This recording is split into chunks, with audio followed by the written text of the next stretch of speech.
Mason Harper pressed his 12-year-old face against the garage window, watching his father's massive hands work the carburetor with surgical precision.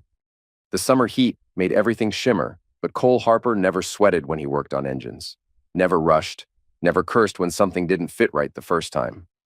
The boy had learned to read his father's moods through the rhythm of his tools. Today, the wrench moved slower than usual, deliberate, like Cole was thinking about something else entirely. "Dad?"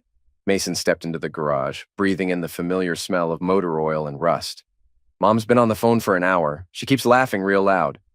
Cole's hands stopped moving. He looked up from the engine, his gray eyes studying his son's face. "She say who she's talking to?" "Uncle Derek." Mason kicked at a loose bolt on the concrete floor. "She told him to come to Aunt Beth's BBQ early. Said they needed to talk about something important." The wrench in Cole's hand tightened around the bolt until his knuckles went white. Then he set it down on the workbench with the same care he'd use handling nitroglycerin. "Mason." Cole's voice came out quiet, controlled. "Go wash up. We're heading to your aunt's place in 20 minutes. "But Dad, you're not done with—" "I'm done." Something in his father's tone made Mason's stomach twist. He'd heard that voice before, years ago, when Cole found out Mason was being bullied at school. The next day, 3 eighth graders had mysteriously decided to leave Mason alone permanently. Nobody ever explained why. 30 minutes later, Cole parked his dented Ford pickup behind Derek's spotless BMW in Beth's driveway. The contrast said everything about the two men, one who worked with his hands for a living, the other who sold insurance and drove his payments. Beth Reeves opened her front door before they could knock, her face lighting up with genuine warmth. "There's my favorite brother and nephew." She wrapped Mason in a hug that smelled like vanilla and barbecue sauce. "Derek's already got the grill going. He's been here since noon, helping me prep everything." Cole nodded, saying nothing. He followed Beth through the house, noting how she'd redecorated since Christmas. New furniture, expensive curtains. Derek's insurance business must be doing well. The backyard buzzed with familiar faces. Neighbors, family friends, Beth's co-workers from the hospital. Derek stood at the grill, flipping burgers with exaggerated confidence, telling some story that had 3 women laughing. He looked up when Cole approached, his smile faltering for just a second. "Hey, Cole." Derek extended his hand. "Glad you could make it." Cole shook the offered hand, noting how soft Derek's palms were. No calluses, no scars from honest work. "Thanks for having us." "Actually, it's Beth's party. I'm just the hired help." Derek's laugh sounded forced. "Where's Natalie?" "I thought she was coming with you." "She'll be here." Cole accepted a beer from Beth and positioned himself where he could see the whole yard. Old habits from his boxing days. Always know your exits. Always watch the crowd. Natalie arrived 20 minutes later, wearing a sundress that Cole didn't recognize. New perfume, too. She kissed Mason's forehead and gave Cole a quick peck on the cheek before gravitating toward the other women. Mason stuck close to his father, sensing the tension that seemed to follow them like heat waves. He watched his mother laugh at something Derek said, noticed how she touched Derek's arm when she talked to him, noticed how Derek's eyes followed her when she walked away. "Dad," Mason whispered, "I need to use the bathroom." Cole nodded, not taking his eyes off Natalie and Derek. "Go ahead, son." Mason headed toward the house, but instead of using the main bathroom, he circled around to the side yard. Something had been bothering him all day, something about the way his mother had been acting lately. The late-night phone calls, the new clothes, the way she'd started working extra shifts at the dental office. He crouched behind Beth's prize-winning rose bushes, trying to get a better view of the party. That's when he saw them. Natalie and Derek had moved to the far corner of the yard, near the detached garage. They stood close together, talking in low voices. Too close. Derek's hand rested on Natalie's lower back, and she leaned into him like she belonged there. Mason fumbled for his phone, a hand-me-down smartphone that Cole had given him for emergencies. His fingers shook as he opened the camera app. He'd seen enough movies to know what was happening, but part of him hoped he was wrong. He wasn't. Derek pulled Natalie behind the garage, out of sight from the party. Mason crept closer, his heart hammering against his ribs. Through a gap in the wooden fence, he could see them clearly now. They were kissing. Not a friendly peck between family members. A real kiss. The kind of kiss his parents used to share before everything went cold between them. Mason's thumb found the record button. The phone captured everything. Derek's hands tangled in Natalie's hair, the way she pressed herself against him, the hungry look in both their eyes. "Jesus, Nat," Derek breathed against her neck. I can't keep pretending everything's normal. I know. Natalie's voice was barely audible. But we have to be careful. Cole can't find out. Not yet. When? When can we stop sneaking around like teenagers? Soon, she pulled back, smoothing her dress. I'm working on it. Just give me a little more time. Mason stopped recording and backed away from the fence, his legs shaking. He felt like he might throw up. His mother who made him pancakes every Sunday, who helped him with homework, who used to look at his father like he hung the moon, was cheating with Uncle Derek. He stumbled back toward the house, his phone burning in his pocket like stolen money. At the patio door, he nearly collided with Cole. You okay, son? You look pale. Mason stared up at his father's weathered face, at the concern in his gray eyes. How could he tell him? How could he destroy everything with what he'd seen? I'm fine, he managed. Just hot. Cole studied him for a long moment, then nodded. Go get some water. We'll head home soon. The rest of the party passed in a blur. Mason sat in a lawn chair, watching his parents interact with Beth and Derek like nothing had changed. His father grilled hot dogs with steady hands. His mother laughed at Derek's jokes. Beth bustled around, refilling drinks and making sure everyone had enough to eat. Nobody noticed Mason's silence. Nobody saw the way his hands shook when he reached for his soda. During the drive home, Natalie chattered about the party, about how nice Beth looked, about how funny Derek had been. Cole responded with grunts and one-word answers, his attention focused on the road. You're awfully quiet tonight, Natalie said, touching Cole's arm. Everything okay? Just tired. Cole pulled into their driveway, a modest two-story house in a neighborhood of modest two-story houses. Long day at the shop. Well, get some rest. I've got an early shift tomorrow. Natalie headed upstairs without waiting for a response. Cole and Mason sat in the kitchen, sharing a bag of chips and not talking. The silence stretched between them, comfortable and familiar. They'd always been able to communicate without words, a look, a gesture, a shared understanding that came from spending countless hours together in the garage. Dad? Mason's voice cracked slightly. Can I ask you something? Always. If someone did something really bad to our family, what would you do? Cole set down his beer and turned to face his son. Depends on what they did and who they were. What if it was someone we trusted? Someone who was supposed to be on our side? The question hung in the air between them. Cole's eyes narrowed slightly, and Mason saw something shift in his father's expression, a hardness that hadn't been there before. Mason. Cole's voice was carefully neutral. Is there something you need to tell me? Mason's heart pounded. He thought about his mother upstairs, probably texting Derek right now. He thought about Beth, who had no idea her husband was cheating. He thought about all the family dinners they'd shared, all the holidays, all the times Derek had called him nephew and ruffled his hair. Not yet, he whispered, but maybe soon. Cole nodded slowly. When you're ready to talk, I'll be here. Okay? Okay. They finished their chips in silence, but Mason could feel his father's attention on him like a physical weight. Cole Harper might be quiet, but he wasn't stupid. He knew something was wrong. The next morning, Mason woke to the sound of his parents arguing in the kitchen. Their voices were low, but the tone was unmistakable, sharp, bitter, full of accusations and denials. I'm not stupid, Natalie. Cole's voice carried up the stairs. You think I don't notice when you're working late 3 nights a week? When you're getting texts at midnight? Don't be ridiculous. Natalie's laugh sounded forced. You're being paranoid. Am I? Then why won't you let me see your phone anymore? Because you're acting crazy, that's why. I'm not going to be interrogated in my own house. Mason crept to the top of the stairs, his phone clutched in his sweaty palm. The evidence was right there, waiting to explode their family like a grenade.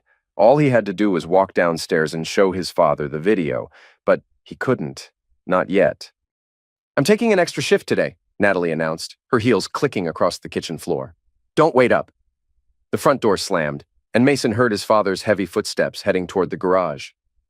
He got dressed quickly and followed, finding Cole standing at his workbench, staring at a half-assembled engine. Dad? Cole didn't look up. Your mother's working a lot lately. Yeah. Mason sat on an overturned crate, the same spot he'd occupied since he was old enough to hold a wrench. Dad, I need to show you something. Cole's hands stilled. What is it, son? Mason pulled out his phone, his fingers trembling as he navigated to the video. Yesterday at the party, I saw something.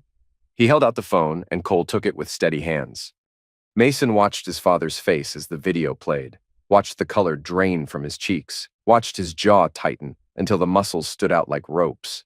Cole watched the entire thing twice, his expression never changing. When it ended, he set the phone down gently and looked at his son. How long have you been carrying this? Since yesterday. I didn't know what to do. Cole nodded slowly. You did the right thing, telling me. But Mason, this is going to get complicated. Real complicated. Are you going to divorce Mom? I don't know yet. Cole's voice was quiet, controlled. But I need you to promise me something. Don't tell anyone about this video. Not your friends, not your aunt, nobody. Can you do that? Yeah.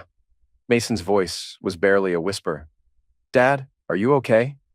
Cole looked at his son for a long moment, then reached over and squeezed his shoulder. I will be. We both will be. That night, Natalie came home at 11:30, claiming she'd worked late and then gone out for drinks with the girls.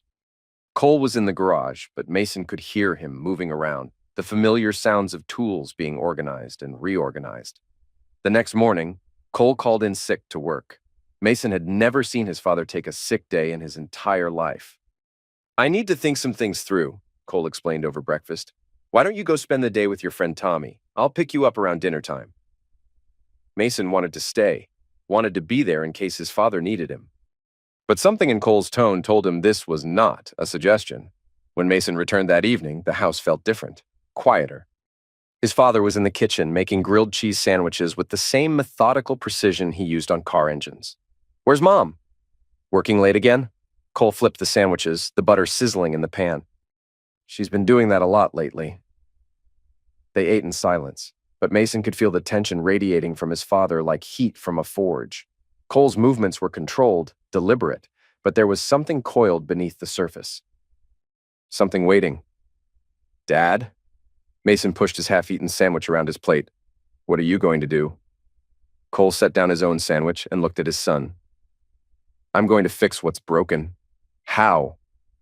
The same way I fix everything else. Carefully, quietly, and permanently. That night, Mason lay in bed listening to his parents argue in hushed tones through the thin walls. He couldn't make out the words, but the rhythm was familiar now. Accusation, denial, counter-accusation. His mother's voice getting higher and more defensive. His father staying level, controlled, dangerous. The next morning, Natalie was gone before Mason woke up. Cole was in the garage, but instead of working on an engine, he was doing something Mason had never seen before. He was jumping rope. The old heavy bag that had been gathering dust in the corner for years was now hanging from a sturdy beam, its leather surface worn smooth from years of use. Cole's boxing gloves lay on the workbench, along with hand wraps and a water bottle. Dad? Mason stood in the doorway, watching his father move with a fluid grace that seemed impossible for such a big man. What are you doing? Cole stopped jumping and turned to face his son. Sweat beaded on his forehead, but his breathing was steady. Getting back in shape. For what? For whatever comes next. Mason had heard stories about his father's boxing days, mostly from his grandfather before he died. Golden Gloves champion. Undefeated amateur record. Turned pro briefly before a hand injury and marriage to Natalie had changed his priorities. Looking at Cole now, Mason could see glimpses of that younger man. The way he moved, the way he held himself, the controlled violence in his shoulders and hands. Are you going to fight Uncle Derek? Cole unwrapped his hands slowly, considering the question. Fighting's not always about throwing punches, son. Sometimes it's about timing, about waiting for the right moment. When will that be? When I'm ready. When everything's in place. Cole hung up the jump rope and reached for a towel.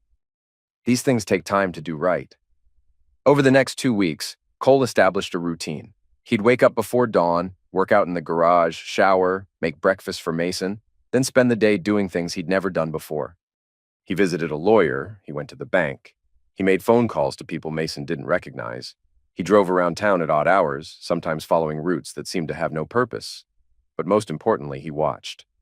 He watched Natalie leave for work and return home. He watched her phone habits, her new clothes, her changed behavior. He watched Derek's patterns too, when he left for work, when he came home, where he went during lunch breaks. Mason watched his father watching and slowly began to understand. This wasn't about anger or revenge. This was about preparation, about gathering intelligence, about planning something that would work perfectly the first time. "Dad," Mason said one evening as they worked together replacing brake pads on a neighbor's car, "how long are you going to wait?" Cole tightened a bolt with precise pressure. 3 more weeks." "Why 3 weeks?" "Because that's when everything will be in place." Cole looked up from the brake assembly. "Mason, when this starts, things are going to get ugly. Your mother is going to say things about me, about us. People are going to take sides.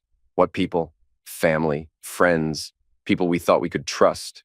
Cole's voice was matter of fact, like he was discussing the weather. "Are you ready for that?" Mason thought about his mother's laughter, about the way she used to look at his father, about the video on his phone that had started all of this. "Yeah, I'm ready." Cole nodded and went back to work. But Mason caught something in his father's expression, a flash of pride mixed with sadness, like he was proud of his son's loyalty but sorry it was necessary. The first crack in Natalie's facade came on a Tuesday night. She came home late, claiming she'd been at a work meeting, but Mason could smell cologne on her clothes. Not his father's cologne. Something expensive and unfamiliar. Cole was in the living room, reading a book about small business law. He looked up when Natalie entered, his expression neutral. "How was work?" "Fine." Natalie's voice was tight. "Why are you reading that?" "Just curious about some things." Cole closed the book and set it on the coffee table. "Did you know that Pennsylvania is a no-fault divorce state?" Natalie froze halfway to the stairs. "What's that supposed to mean?" "Nothing. Just interesting legal trivia." Cole stood up, stretching. "I'm going to bed. You coming?" "In a minute. I want to make some calls first." Cole nodded and headed upstairs. Mason, who had been listening from the kitchen, slipped out the back door and around to the side of the house. Through the living room window, he could see his mother pacing back and forth, her phone pressed to her ear. "He's suspicious," she whispered. "He's asking questions about work, about where I've been." Mason couldn't hear the response, but he could see the tension in his mother's shoulders. "I don't know," she continued.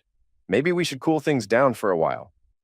"Until he stops paying attention." Another pause. "I know you don't want to wait, but we have to be smart about this." Her voice rose slightly. "If he finds out before I'm ready, he could make things very difficult for us." Mason crept closer to the window, his heart pounding. "The house is in both our names, but he put most of the down payment. If we divorce, I might not get much." Natalie sat down heavily on the couch. "I need to talk to a lawyer, figure out how to protect myself." The conversation continued for another 10 minutes, but Mason had heard enough. His mother wasn't just cheating on his father. She was planning to leave him and take as much as she could in the process. He slipped back into the house and up to his room, but sleep wouldn't come. Every time he closed his eyes, he saw his mother's face in the window, calculating and cold. This was a side of her he'd never seen before, and it scared him. The next morning, Cole was already in the garage when Mason came downstairs. The heavy bag swayed slightly from a recent workout, and Cole's knuckles were red and raw. "Dad," Mason approached carefully. "I heard Mom on the phone last night." Cole's hands stilled on the hand wraps he was rewinding. "What did she say?" Mason repeated the conversation word for word, watching his father's face carefully. Cole's expression never changed, but something shifted in his eyes, a hardness that hadn't been there before. "She's talking to a lawyer," Mason finished. "She wants to take the house." Cole nodded slowly. "Good to know." "Aren't you mad?" "No point in being mad." Cole hung up the hand wraps and turned to face his son. "Anger makes you sloppy. Makes you stupid. This is about justice, not revenge." "What's the difference?" Cole considered the question. "Revenge is about making someone pay for what they did. Justice is about making sure they can't do it again." That afternoon, while Natalie was at work, Cole made a series of phone calls. Mason listened from the kitchen, trying to piece together his father's plan. "Tanner, it's Cole Harper. I need a favor." Tanner Quinn owned a bar called the Rusty Anchor, a working-class place where Cole occasionally went for a beer after work. Mason had met him a few times, a solid, dependable man who'd served in the military before coming home to run his family's business.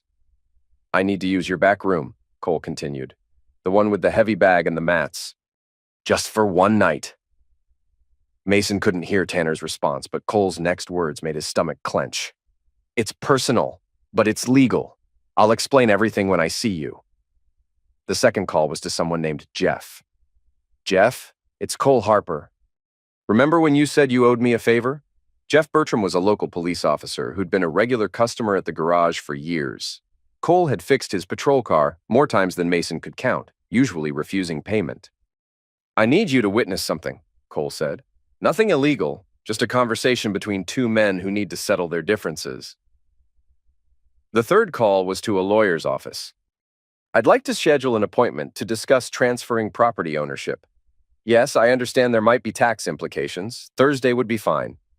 Mason's head spun, trying to follow the connections. His father was setting up something elaborate, something that involved multiple people and careful timing. Dad? Mason found Cole in the garage that evening, methodically organizing his tools. What's going to happen? Your mother and Derek are going to get exactly what they deserve. Cole's voice was calm, matter of fact. And we're going to be free. Free from what? From lies, from betrayal. From people who think they can use us. Cole looked up from his toolbox. Mason, I need you to understand something. What's about to happen is going to be hard to watch. Your mother is going to be hurt. Derek is going to be hurt. But they brought this on themselves. Mason nodded, trying to look braver than he felt. After this is over, things are going to be different. Just you and me. Is that okay? Yeah. Mason's voice was steady. That's okay. Cole smiled, the first genuine smile Mason had seen from his father in weeks. Good. Now help me organize these wrenches. We've got work to do. The next day was Friday. Natalie left for work early, claiming she had a full day of appointments. Cole watched her go from the kitchen window, his expression unreadable. Today's the day, he told Mason over breakfast.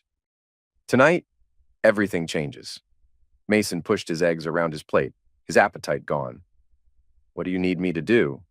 Just stay close, and no matter what happens, no matter what your mother says, remember that video. Remember what you saw. Cole spent the morning making final preparations. He called Tanner to confirm the evening's arrangements. He visited the lawyer to finalize some paperwork. He stopped by the bank to make a withdrawal. When he returned home, he found Mason in the garage, sitting on his usual crate and staring at the heavy bag. You scared? Cole asked. Yeah, a little. That's normal. Being scared keeps you sharp. Cole sat down on another crate facing his son. Mason, after tonight, people are going to say things about me. They're going to call me cruel, or violent, or wrong. Are you ready for that? Mason thought about his mother's betrayal, about the lies she'd told, about the way she'd been planning to take everything from them. Yeah, I'm ready. Good boy. Cole stood up and walked to an old footlocker in the corner of the garage. He opened it and removed a manila envelope. I want you to hold on to this. If anything happens to me, if I get arrested or hurt, you give this to your Aunt Beth. Understand? Mason took the envelope, his hands shaking slightly. What is it? Insurance and evidence. Everything she needs to know the truth. That evening, Cole dressed carefully. Dark jeans, a black t-shirt, steel-toed boots. He looked like he was preparing for battle, and Mason supposed he was. Where are we going? Mason asked as they got in the truck. To the Rusty Anchor. Tanner's having a little gathering tonight. Your mother and Derek will be there. How do you know? Cole smiled grimly. Because I invited them. The Rusty Anchor sat at the edge of town, a squat brick building with neon beer signs in the windows and a parking lot full of pickup trucks. Mason had never been inside, but he'd heard stories about the place. Working men unwinding after long shifts, occasional fights, the kind of bar where people minded their own business. Tonight, however, the parking lot was fuller than usual. Mason recognized several cars, including Derek's BMW and his mother's Honda. Dad, Mason said as they sat in the truck, I'm scared. Cole reached over and squeezed his son's shoulder. I know, but remember, we're not the bad guys here. We're just finishing what other people started. They walked into the bar together, and Mason was surprised by how normal everything looked. People were drinking, laughing, playing pool. His mother sat at a corner table with Derek and several other people, looking relaxed and happy. When she saw Cole and Mason, her face changed. The smile faded, replaced by something harder. "Cole," she said as they approached. "I didn't expect to see you here." "Tanner invited us." Cole's voice was neutral. "Said there was something special happening tonight." Derek shifted uncomfortably in his seat. "What kind of something special?" Cole smiled, but it didn't reach his eyes. "A conversation that's long overdue." Tanner appeared at Cole's elbow, a solid man in his 50s with military bearing and knowing eyes. "Cole, everything's ready in the back room. Whenever you're ready." "Back room?" Natalie's voice rose slightly. "What's going on?" Cole looked at his wife, really looked at her, for the first time in weeks. "We're going to have a talk. You, me, and Derek. About the future." "I don't know what you're talking about." "Sure you do." Cole's voice remained calm. "You've been planning our future for months. Now it's time to make it official." Derek started to stand up. "Look, Cole, I think there's been some misunderstanding." "Sit down." Cole's voice cut through the bar noise like a blade. "Unless you want to have this conversation in front of everyone." Something in Cole's tone made Derek sink back into his chair. Other patrons were starting to notice the tension, conversations dying as people turned to watch.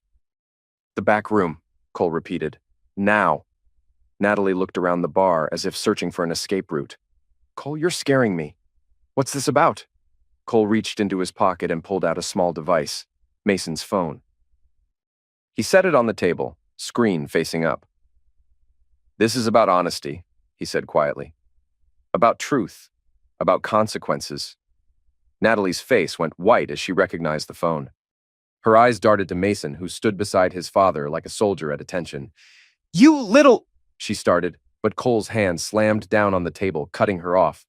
"Don't—" His voice was deadly quiet. "Don't you dare blame him for your choices!" The bar had gone completely silent now.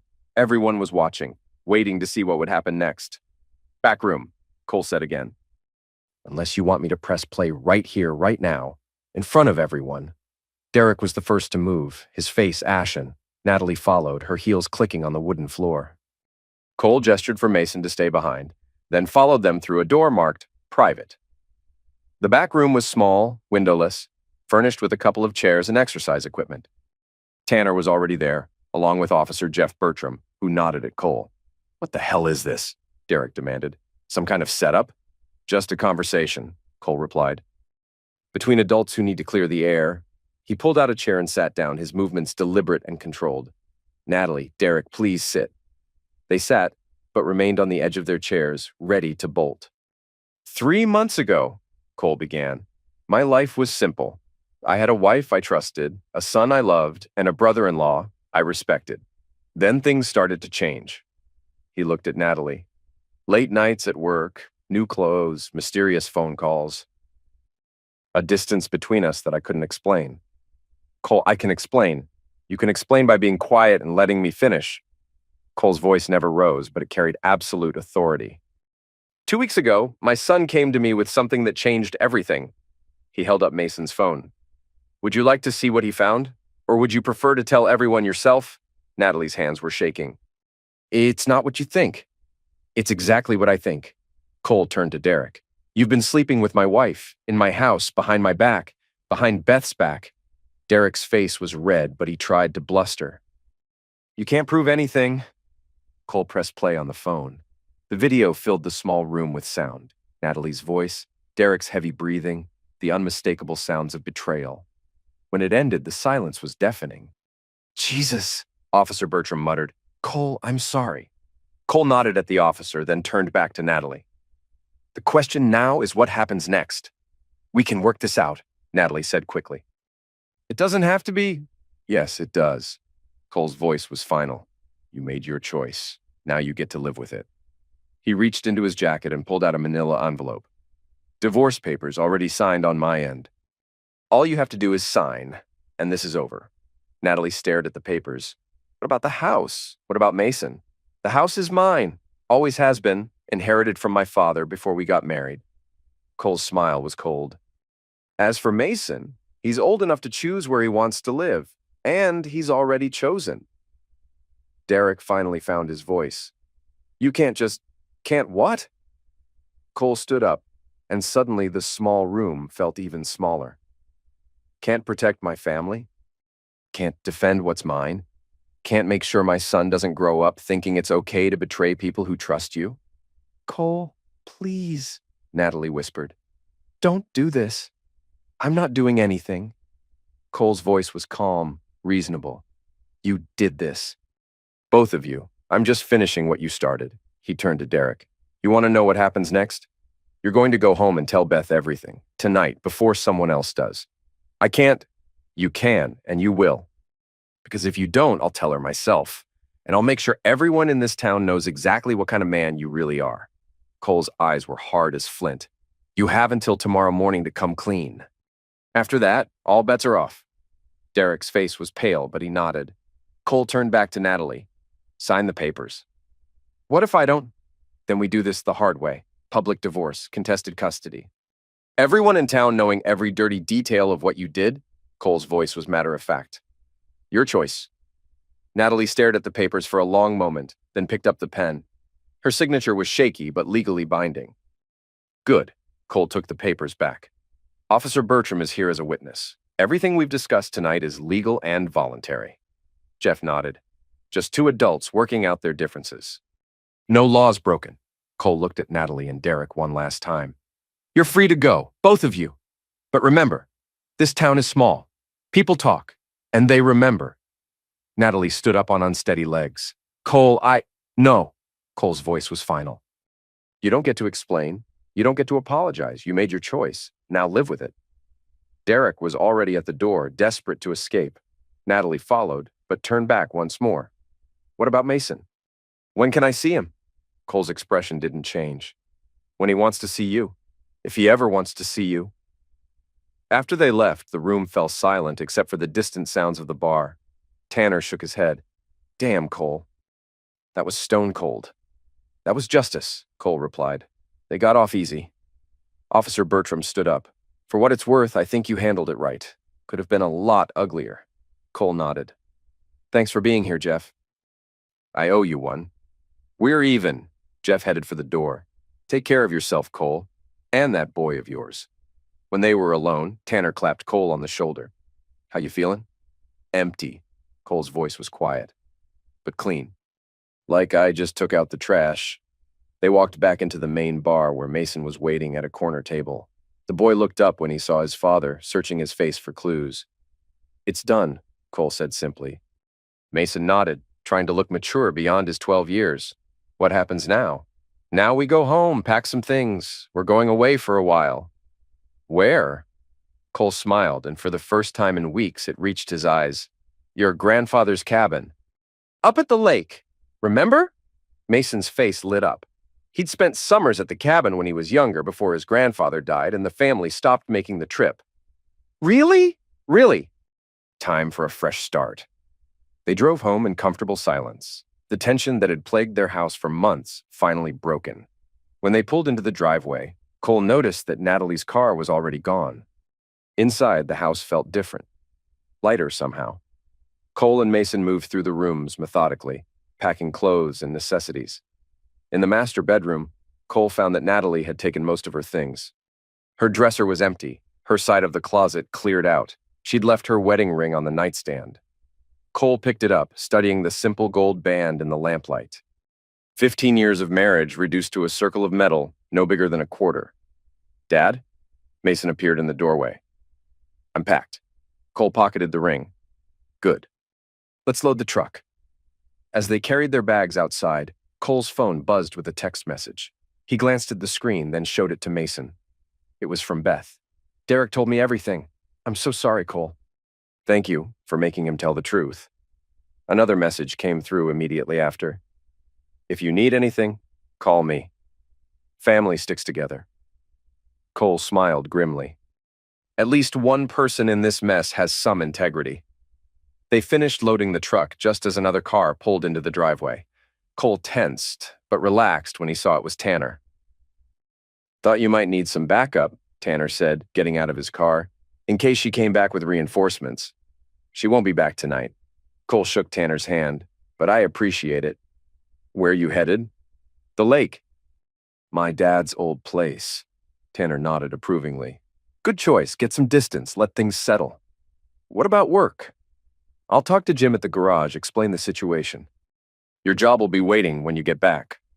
Cole felt a surge of gratitude for this solid, dependable man who asked no questions and offered only support. Thanks, Tanner. Don't mention it. Men like us stick together. They shook hands again, and Tanner got back in his car. As he drove away, Cole and Mason climbed into the truck. You ready for this? Cole asked. Mason buckled his seatbelt and looked at his father. Yeah, I'm ready. They drove through the quiet streets of their neighborhood, past houses where normal families were settling in for the night. Cole felt no regret, no second thoughts. He'd done what needed to be done, the way it needed to be done. The drive to the lake took 2 hours on winding back roads that Cole remembered from his childhood. With each mile, he felt the weight of the last few months lifting from his shoulders. Beside him, Mason dozed against the window, exhausted by the day's events. The cabin sat on a bluff overlooking the water, a simple 2-bedroom structure that Cole's grandfather had built with his own hands 50 years earlier. It had been empty since the old man's passing 3 years ago, but Cole had kept up the maintenance, paying the taxes and utilities even though he rarely visited. Tonight, it felt like coming home. They unloaded their bags by flashlight, the beam cutting through darkness so complete that Mason could barely see his hand in front of his face. The silence was profound after weeks of tension and raised voices. It's so quiet, Mason whispered. That's the point. Cole unlocked the front door and flicked on the lights. The cabin was exactly as he remembered. Simple furniture, stone fireplace, walls lined with his grandfather's old books and fishing gear. They made up beds in the 2 small bedrooms, working together in comfortable silence. When everything was settled, they sat on the front porch, looking out over the moonlit water. Dad? Mason's voice was soft in the darkness. Are you sad about Mom? Cole considered the question. I'm sad about what she became, but I'm not sad that it's over. Do you think she'll try to get me back? She might try, but legally, I have custody. And you're old enough to tell a judge what you want. Mason nodded, then asked the question that had been bothering him all day. Was it wrong? What we did? What do you think? Mason was quiet for a long time, watching the moonlight dance on the water. I think she hurt us first. And Uncle Derek hurt Aunt Beth. We just made sure everyone knew the truth. That's right, Cole's voice was firm. We didn't start this fight, son, but we finished it. They sat in comfortable silence, father and son united by shared experience and mutual respect. For the first time in months, Cole felt at peace. The next morning brought sunshine and the smell of pine trees. Cole woke to find Mason already up, sitting on the dock with a fishing rod. Any luck? Cole called from the porch. Not yet, but it's nice just sitting here. Cole made coffee and joined his son on the dock. The lake was like glass, reflecting the surrounding mountains in perfect detail. Your grandfather taught me to fish right here, Cole said. Same spot, same time of morning. What was he like? A lot like you, actually. Quiet, thoughtful. Never said much, but when he did speak, it was worth hearing. They fished in companionable silence for an hour, not caring whether they caught anything. It was enough just to be there, together, free from the weight of betrayal and broken promises. Cole's phone buzzed around 9 o'clock. He glanced at it, then set it aside without answering. Who was it? Mason asked. Your mother, probably wanting to talk. Are you going to call her back? Not today, maybe not ever. Depends on whether she's calling to apologize or to make demands. Another text came through, then another. Cole turned the phone off and slipped it into his pocket. This is our time, he said. No interruptions. They spent the morning exploring the property, checking on the old outbuildings and walking the trails that Cole remembered from his youth. Everything was smaller than he remembered, but more meaningful somehow. Around noon, they drove into the nearby town for supplies. The general store hadn't changed in 20 years. Same wooden floors, same handwritten signs, same elderly clerk who remembered Cole from his childhood visits. Cole Harper, the old man said with a smile. Haven't seen you in years. This your boy? Yes, sir. Mason, this is Mr. Henley. He used to give me penny candy when I was your age. Mason shook the old man's hand politely. Nice to meet you, sir. They loaded up on groceries and headed back to the cabin. As they put things away, Cole felt something he hadn't experienced in years: contentment. Simple, uncomplicated satisfaction with his life and his choices. That evening, they grilled steaks on the old propane grill and ate on the porch as the sun set over the water.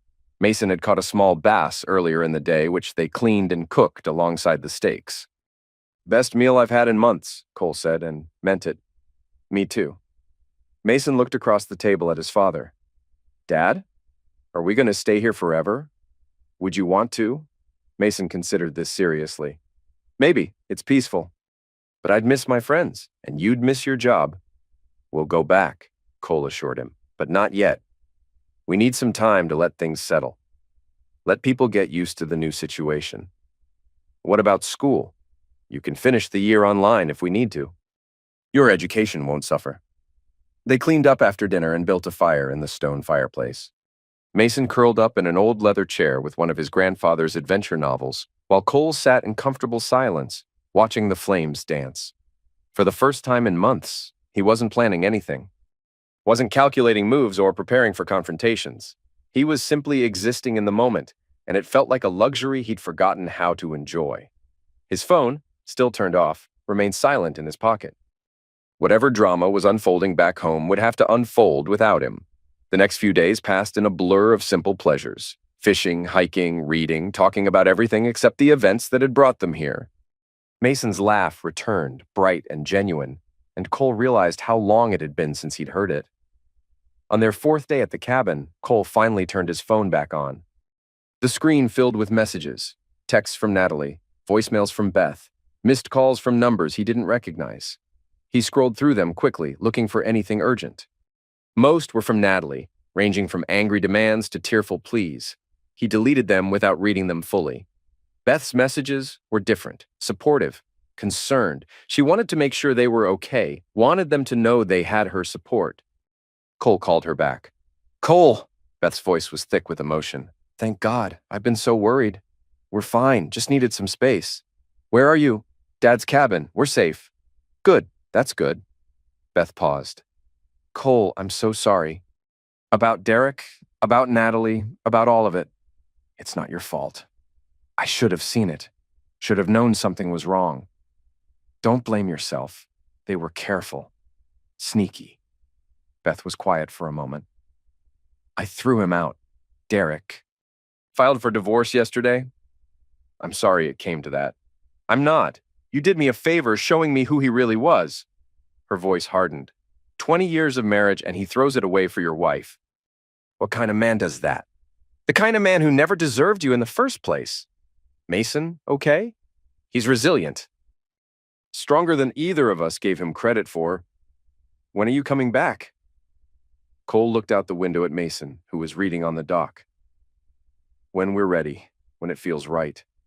Take all the time you need, but know that you have friends here. People who support what you did. After they hung up, Cole sat in his grandfather's old chair and thought about going back. Eventually, they would have to. Mason needed school, Cole needed work, and they couldn't hide from the world forever. But not yet. Not until they were both stronger. Not until the healing was complete. That night, as they sat by the fire, Mason asked the question Cole had been expecting. Will I ever see Mom again? Do you want to? Mason was quiet for a long time. I don't know. Part of me misses her, but part of me is angry. Both of those things can be true. Will the angry part ever go away? Cole thought about his own father, about lessons learned in this very cabin about forgiveness and justice and the difference between the two. Maybe, but it might take a long time, and that's okay. You don't have to forgive someone just because they're family. What if she changes? What if she's sorry? Then maybe things will be different. But sorry isn't enough by itself. She'd have to prove it. Show you that she's trustworthy again. Mason nodded slowly. I'm not ready for that yet. That's okay too. You get to decide when and if you're ready. Nobody else. They watched the fire burn down to embers, each lost in their own thoughts. Finally, Mason yawned and headed to bed, leaving Cole alone with the dying flames. Cole thought about Natalie, about the woman he'd married 15 years ago, and the stranger she'd become. He felt no hatred, No burning desire for revenge, just a cold, clean emptiness where his love for her used to be. She'd made her choice. Now she would live with the consequences. The next morning brought a surprise visitor. Cole was making coffee when he heard a car coming up the gravel drive. Through the window, he saw a familiar pickup truck. Tanner got out, carrying a cooler and a fishing rod. "Thought you might want some company," he said when Cole opened the door. "Brought beer and bait. You drove 2 hours to go fishing? Figured you might need a friend who doesn't ask too many questions." They spent the day on the water, talking about everything except the events that had brought Cole to the cabin. Tanner regaled them with stories from his military days, and Mason listened with wide-eyed fascination. As the sun began to set, Tanner finally broached the subject they'd been avoiding. "Town's been buzzing," he said quietly. "Lot of people taking sides. And most folks are on your side.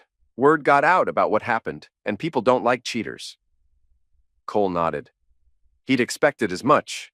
Small towns had long memories and strong opinions about loyalty and betrayal. "Natalie's been staying with her sister in Pittsburgh," Tanner continued. "Beth filed for divorce. Derek's living in a motel." "Good. When you thinking about coming back?"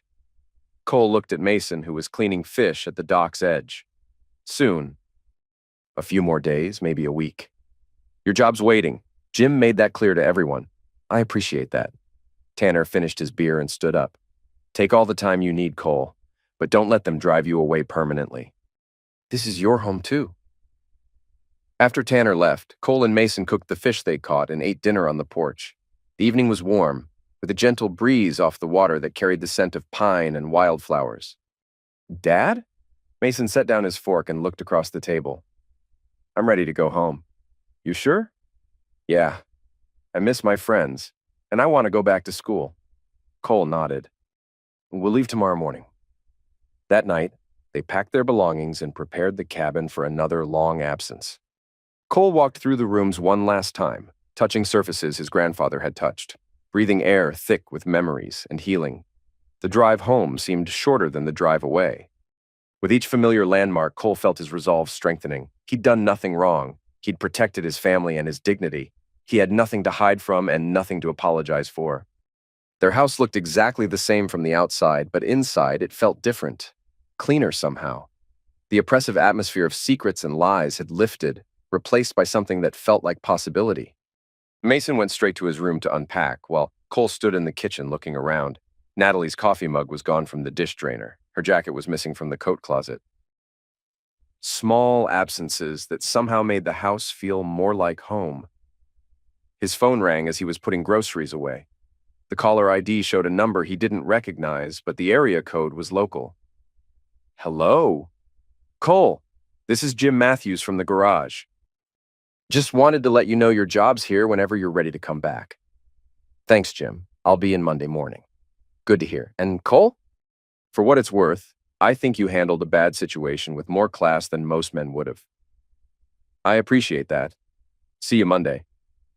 Cole hung up and continued unpacking. Life was moving forward, just as he'd known it would. Time to rejoin it. Mason appeared in the kitchen as Cole was making sandwiches for dinner. "Tommy called," Mason said. "His mom invited me to sleep over tomorrow night. You want to go?" "Yeah, but I wanted to ask you first." Cole smiled. His son was being careful with trust now, checking before making plans. It was a hard lesson to learn at 12, but a necessary one. "Go ahead. Have fun." That weekend passed quietly. Cole caught up on yard work and maintenance around the house. Mason reconnected with his friends, testing the waters of normal childhood again. Neither of them talked about Natalie or Derek or what had happened at the cabin. Monday morning arrived with spring sunshine and the promise of routine. Cole put on his work clothes and drove to the garage, unsure what kind of reception he'd receive. He needn't have worried. Jim Matthews greeted him with a firm handshake and a knowing smile. The other mechanics nodded respectfully, asking no questions but offering silent support. By lunchtime, it felt like he'd never been away. The first real test came Tuesday evening. Cole was working late on a particularly stubborn transmission when he heard familiar voices in the parking lot. Through the garage bay doors, he could see Derek's BMW parked next to a small sedan he didn't recognize. Derek got out of the sedan. Apparently, his car was in the shop somewhere else now. He looked haggard, older somehow, like the last 2 weeks had aged him years. Cole continued working, not acknowledging the other man's presence. After a few minutes, Derek approached the bay. Cole. Cole looked up from the transmission, his hands still covered in grease. Derek. Can we talk? I don't think we have anything to say to each other. Derek shifted uncomfortably. I wanted to apologize for everything. Cole wiped his hands on a shop rag, taking his time. Okay, you apologized. Is that it? What did you expect? Forgiveness? Absolution? Cole's voice was calm, matter of fact. You slept with my wife, Derek. Behind my back. Behind Beth's back. You violated every rule of family, friendship, and basic human decency. I know, I screwed up. But we were friends once. We were never friends.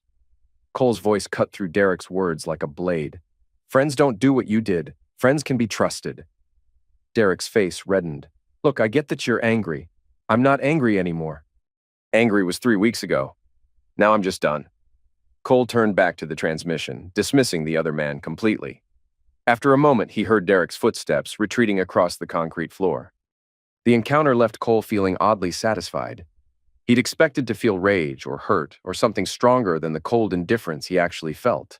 But this was better. Rage would have given Derek power over him. Indifference meant the man simply didn't matter anymore.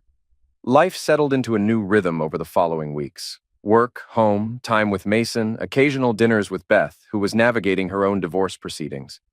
Cole found he enjoyed the simplicity of it, the absence of drama and complications. Mason thrived in the new environment. His grades improved, his mood brightened, and he started bringing friends around again. The house that had been so tense and unhappy began to feel like a home where laughter was possible. The only shadow was Natalie's continued attempts at contact.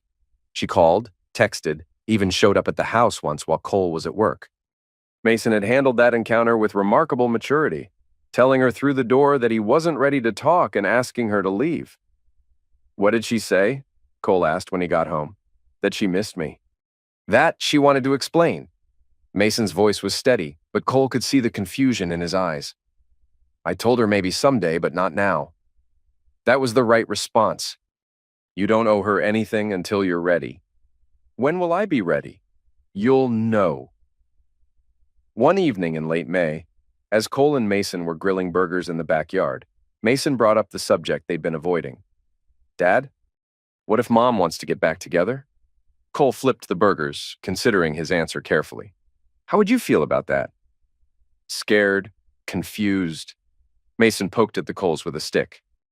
Part of me wants things to go back to how they were before, but I know they can't. Why not?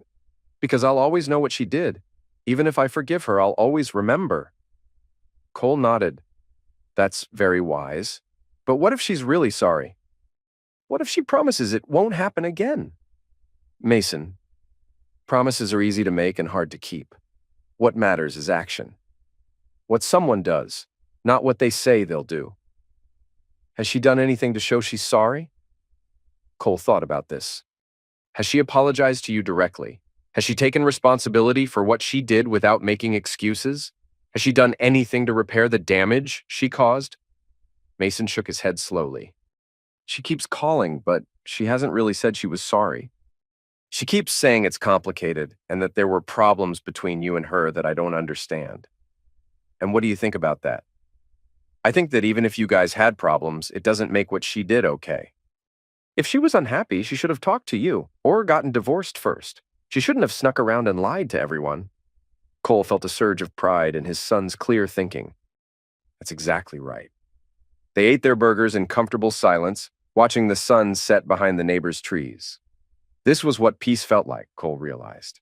Not the absence of conflict, but the presence of trust and honesty.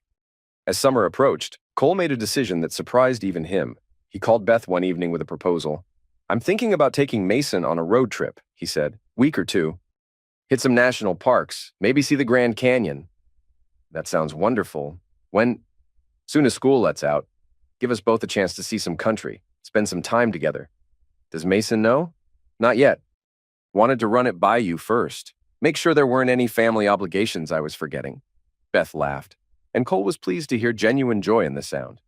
The only obligation is to have fun. You both deserve it. When Cole told Mason about the trip, the boy's face lit up with excitement he hadn't shown since before the whole mess began. Really? Just us? Just us. 2 weeks, open road, no schedule. Where will we go? Wherever we want, that's the point. They spent the next few weeks planning the route, poring over maps and guidebooks, researching campgrounds and hiking trails. It felt like preparing for an adventure, which Cole supposed it was. The night before they left, as Cole was loading camping gear into the truck, his phone rang. Natalie's name appeared on the screen. He almost didn't answer. Then, on impulse, he did. "Hello, Natalie." "Cole?" Her voice was different somehow, smaller. "I heard you're taking Mason on a trip." "That's right. I was wondering if I could see him before you go." "Just for a few minutes." Cole looked toward the house where Mason was in his room, probably too excited about the trip to sleep. "That's not my decision to make," he said finally. "It's his. Will you ask him?" "I'll ask him. But I won't pressure him either way." "Thank you." Cole hung up and went inside. He found Mason in his room, stuffing clothes into a duffel bag with no regard for organization. "Your mother called," Cole said. "She wants to see you before we leave." Mason's hands stilled on the clothes. "What did you tell her?" "That it's your choice." Mason sat down on his bed, looking younger than his 13 years. "What do you think I should do?" "I think you should do whatever feels right to you. If you want to see her, see her. If you don't, that's okay too. Will you be there? If I do see her? If you want me to be?" Mason was quiet for a long time. Finally, he nodded. "Okay. But just for a little while, and you have to stay with me." Cole called Natalie back and arranged for her to come by the next morning before they left. When she arrived, driving a car Cole didn't recognize, he felt nothing but mild curiosity about how much she'd changed. She looked tired, thinner than he remembered. The confident woman who'd betrayed her family had been replaced by someone uncertain, diminished. Mason greeted her politely but kept his distance, staying close to Cole's side. They sat in the living room that had once been her home, and the awkwardness was palpable. "You look good," she said to Mason. "Taller. Thanks. Your father says you're doing well in school." "Yeah." The conversation continued in stilted exchanges, Natalie trying to bridge a gap that seemed to widen with every word. Finally, she gave up on small talk. "Mason, I want you to know how sorry I am. For everything. For hurting you and your father. For breaking up our family." Mason listened without responding. "I made terrible choices," she continued. "I was selfish and stupid, and I hurt the people I love most." "Why?" Mason's voice was barely audible. "I don't know. I wish I had a good answer, but I don't. I was unhappy, and instead of dealing with it honestly, I made everything worse." "Were you unhappy because of us? Because of me and Dad?" "No." Natalie's voice was fierce. "No, baby, it was never about you. You're the best thing I ever did, and your father is a good man, better than I deserved." She looked at Cole, and he saw genuine regret in her eyes. "I threw away everything good in my life for something that wasn't worth having. What about Uncle Derek?" "That's over. Has been over since that night at the bar. He was just an escape, a way to feel different about myself. But it wasn't real, and it wasn't worth what it cost." Mason absorbed this, processing it with the careful consideration that had become his trademark. "Are you happy now?" he asked. "No, I'm not happy. I miss you. I miss our family. I miss the life I threw away." "Do you want to come back?" The question hung in the air like smoke. Natalie looked at Cole, then back at her son. "I would if I could, but I know that's not possible. I know I hurt you too badly for things to go back to how they were. Then what do you want?" "I want you to know that I love you, that what I did had nothing to do with you and everything to do with my own problems. And I want you to know that when you're ready, if you're ever ready, I'd like to be part of your life again." Mason nodded slowly. "I need time to think about that." "I understand." "Take all the time you need." She stood up, and Cole walked her to the door. On the porch, she turned back to him. "He's grown up a lot. He's had to. You've done a good job with him. Better than I would have." Cole didn't respond to that. "Cole?" Her voice was tentative. "Do you think you'll ever forgive me?" He looked at this woman he'd once loved, this stranger who wore his ex-wife's face and felt nothing but emptiness where anger used to live. "I don't think about you enough to forgive you," he said quietly. "You're just not part of my life anymore."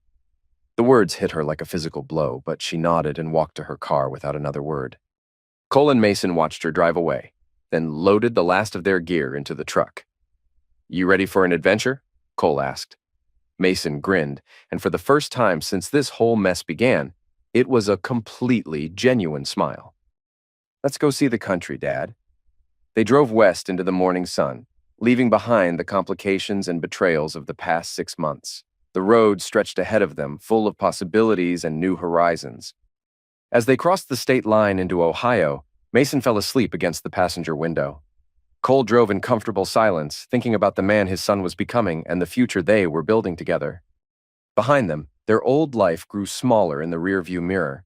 Ahead, the world opened up like a promise. For the first time in longer than he could remember, Cole Harper was completely, genuinely free, and it felt like coming home.